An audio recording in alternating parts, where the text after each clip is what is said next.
I'm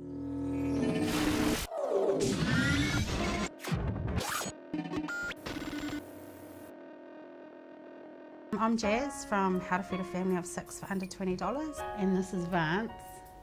I'm Vance, and we were co-founders of this page, and we wrote this book as well.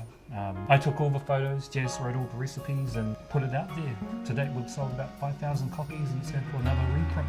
We're not millionaires, of course, selling the books because it's just heaps of hard work, but it's just getting out there and we're hoping it will be a tool to help families.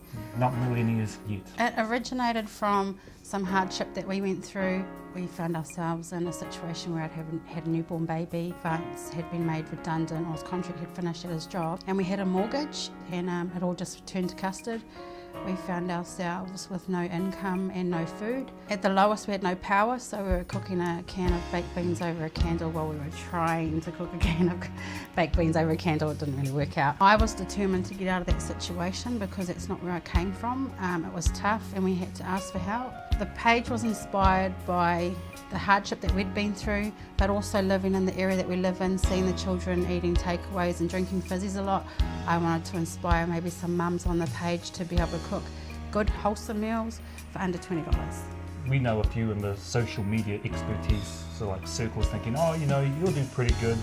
6,000 is a good number, then it seems to taper off after that.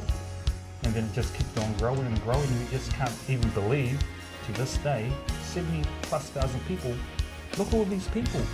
It is surreal, but it's also quite humbling because there obviously is a need that we're meeting in New Zealand.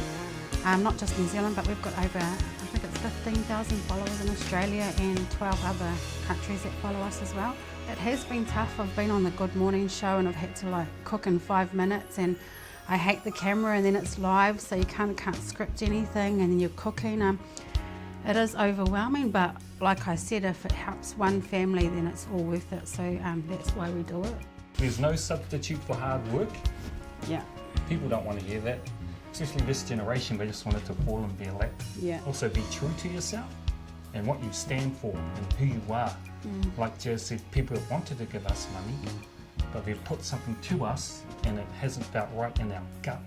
So we've turned it down, you know. Would have we had a bit more cash in our bank account? Oh yeah, but because of who we are, what we believe in and what we stand for, yeah, we said no. You never want to sell yourself out for money.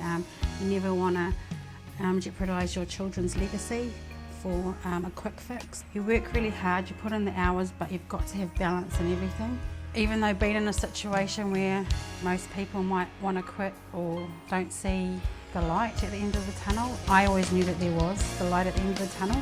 I've always loved the Lord, so even though I had some time outside the house, He was always there. Because we've had some really tough times, but with God in it, He just makes it all so beautiful. Like, you know, cooking over a candle to getting a book and helping others. I mean, who would have thought? So in your darkest times, He's there. No limits is exactly what it is, no limits.